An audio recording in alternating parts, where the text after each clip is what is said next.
اللهم صل على محمد مزید وبارک علی ابراہیم وعلی آل ابراہیم۔ حضرت عقبہ بن عامر صحابی ہیں رضی اللہ تعالیٰ عنہ، آپ صلی اللہ علیہ وسلم سے پوچھا، یا رسول اللہ صلی اللہ علیہ وسلم،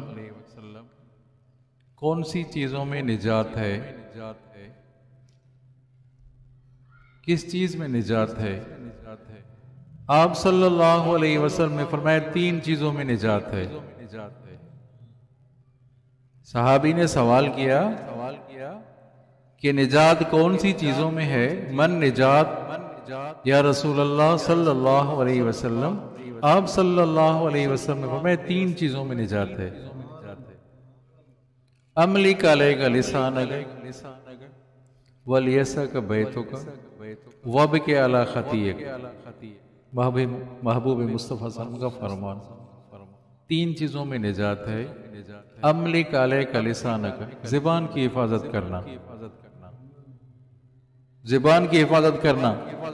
آپ علیہ السلام نے فرمایا من صمت نجا، جو آدمی خاموش رہا وہ کامیاب ہو گیا۔ یہ خام زبان چلاتے رہتے ہیں، ایسے بک بک کرتے ہیں، فضول باتیں کرتے ہیں، سمجھا، غیبت ہو جاتی ہے، کسی پر بہتان تراشی ہو جاتی ہے، الزام آ جاتا ہے، سمجھا نہیں؟ اس سے آدمی بچے، بہتر ہے آدمی خاموش رہے، مقصد کی بات کرے، بغیر مقصد کے آدمی بات نہ کرے۔ املک علیک لسانک، زبان کی حفاظت کرنا، اس میں نجات ہے۔ دوسرا، آپ صلی اللہ علیہ وسلم ولیسک بیتک، گھر میں رہنا، گھر میں رہنا، فرض کے بعد گھر جا کر بقایا نماز گھر پڑھو، نوافل وغیرہ سنت وغیرہ گھر پڑھو، منع گھر میں رہو، گھر میں رہنے میں ہی نجات ہے۔ کیا بات ہے عزیزو، شریعت نے کیا راز رکھا ہے؟ کیوں مرد اگر گھر میں ہوگا تو عورت باہر نہیں نکلے گی، مرد گھر میں ہوگا تو عورت بلند آواز سے بات نہیں کرے گی۔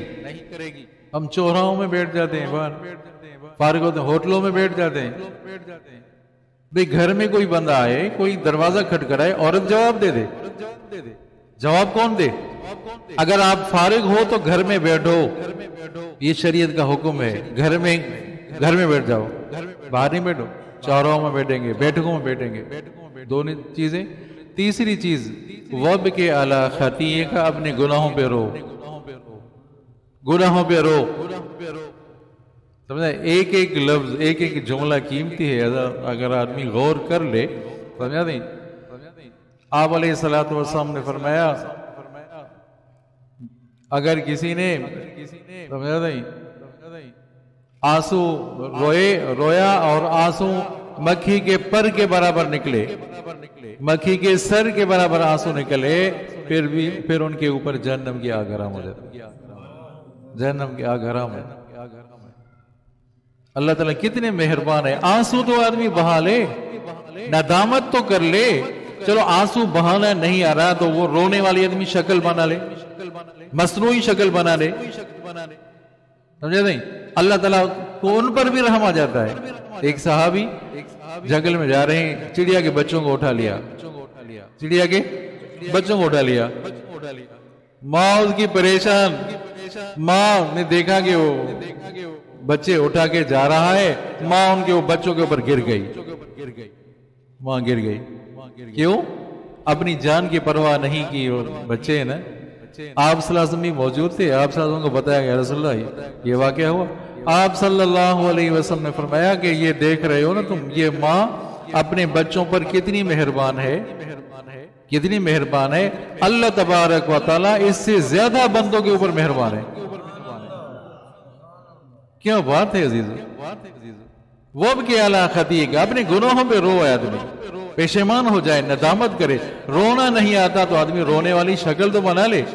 تو تین چیزوں میں نجات ہے، یاد کرنا، تین چیزوں میں نجات ہے، فرمایا کہ زبان کی حفاظت کرنا، گھر میں رہنا، ولیسن گھر تمہارے لیے کافی ہے، ولیسن کا بیت وب کے علی خطیئے کا گناہوں پہ رونا، ندامت کرو گناہوں پہ، جرت آدمی نہ کرے گناہوں بتاتا پھرے میں نے یہ کیا تھا، انتہائی غلط ہے عزیزو۔ ہاں پشیمان ہو جائے، اس طریقے سے یاد کرنا، افسوس یہ مجھ سے گناہ نہیں ہونا چاہیے تھا، ہو گیا، اس لوگوں کے سامنے، یاروں کے دوستوں کے سامنے پھر گناہوں پر ہنسے، یا ہنسنے پر اور گناہ ملے گا، تو ندامت آدمی کرے، پشیمانی ہو جائے، افسوس مجھ سے یہ گناہ نہیں ہونا چاہیے تھا، گناہ کر بیٹھا، یا اللہ معافی دے دے، یا اللہ تو ہی معاف کرنے والا ہے، تو اللہ تبارک و تعالی ضرور معاف کریں گے۔ ندامت آدمی کرے، پشیمان ہو جائے،